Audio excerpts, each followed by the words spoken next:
Tomorrow is going to be the start of a new decade, 10 more years. And if your kid is 7 or older, chances are in the next decade, they will have some sort of intimate sexual encounter.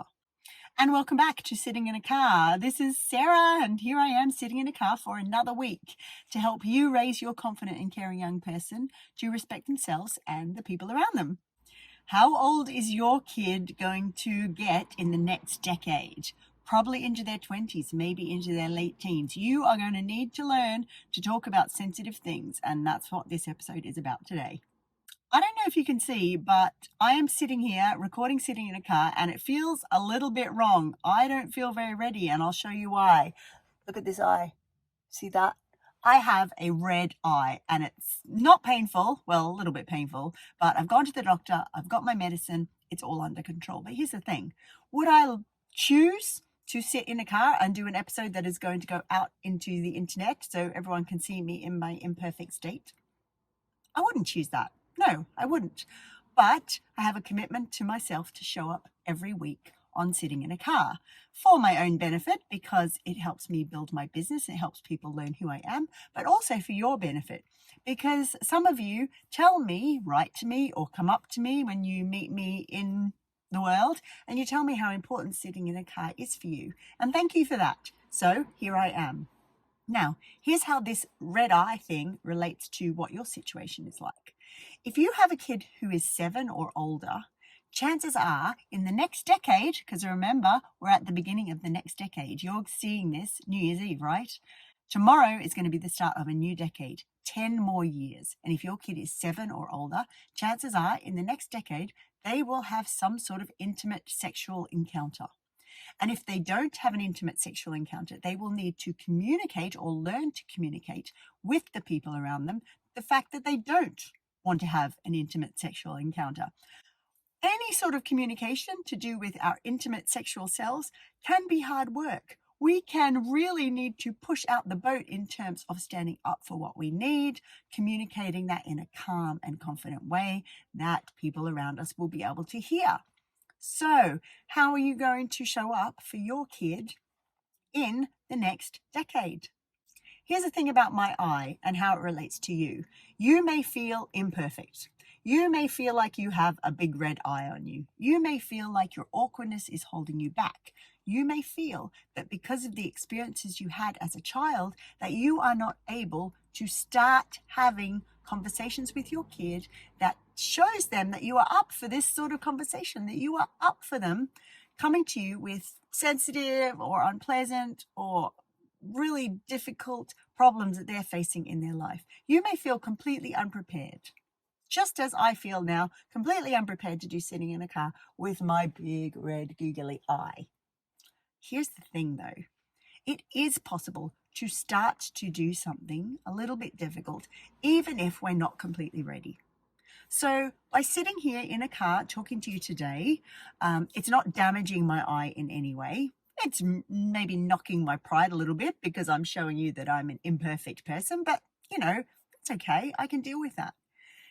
In the same way, you could turn up for your kid to talk about sensitive things in a way that shows you are imperfect and you haven't got it all together. And your kid will value that, because being human means turning up in the world, being imperfect, maybe not getting it all right. And that will be their experience. And if you can model to them that you understand what that's like, you are going to be more approachable to your growing kid. The next decade needs you to show up for your young person. The whole point of doing sitting in a car, the whole point of doing the work I do is to empower parents to raise the next generation of young people to have the relationship skills and the communication skills and the ability to look after themselves that you and I in our generation may not have had. This is about making the world a better place, not for just our young people, but the young people around them. Every single young person we send out into the adult world with communication skills, skills to be assertive for what their needs are, skills to be kind and compassionate to the people around them. Every single person that has those skills are going to make the world a better place. And that is what we are in the business of doing, right? Making the world a better place for our kids and for the people around them. So to make the world a better place, let's recap. We have to start with one small step, just one small step. How are you going to take the first small step? For me today, an example of the first small step was sitting in this car with my big red googly eye, and getting down to business with sitting in a car. What is your equivalent of your big red googly eye? Perhaps it's your embarrassment. Perhaps it's your awkwardness. Perhaps it's the fears that you have of the other parents around you and what they'll think if they know that you are trying to have sensitive conversations with your kid. Maybe it's conquering the idea that if you do talk about sensitive things with your kid, they might try and have sex early, and that will be your fault, and there will be huge shame and fear around that.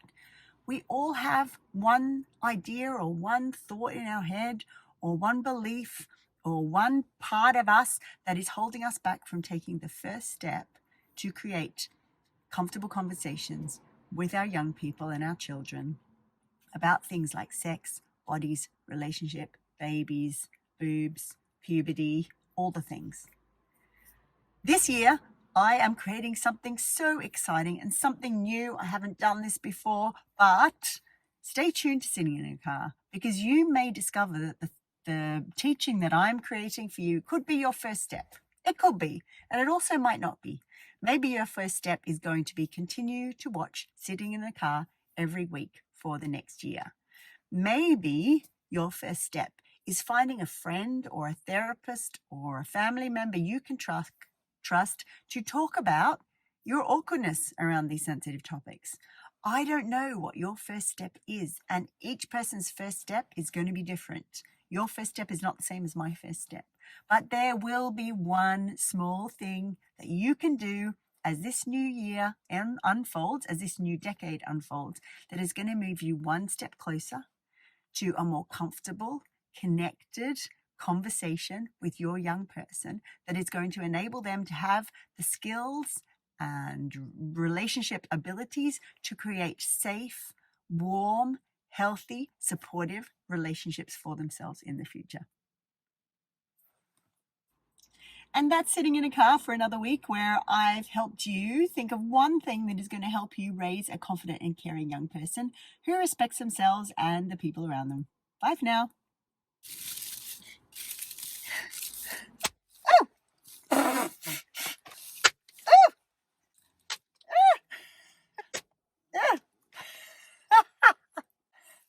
Okay. Clean up. Everybody, everywhere.